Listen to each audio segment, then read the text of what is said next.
Verona è una città tendenzialmente europea, bellissima, è una piccola Roma, molto pulita, dove le persone sono colpite da questa, diciamo, pulizia e questa storicità che ha praticamente quasi unica.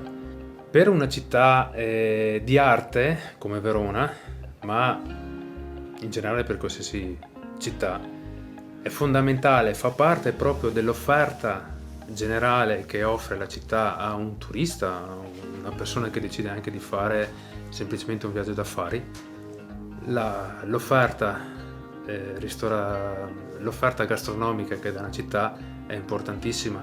Tanta gente decide anche di andare a un posto perché in quel posto si mangia bene. Se in due città, in uno c'è un bel negozio di scarpe, nell'altra città ci sono 3 bei negozi di scarpe e in più è anche una bella città, ovviamente il turista si sposta verso chi è più bello, ma anche chi offre di più.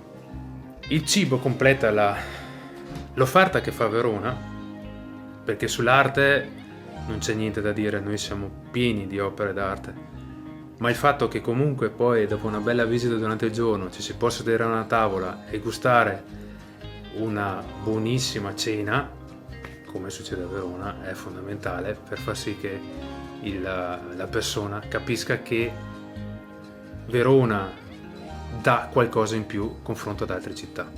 E questo è solo emozione.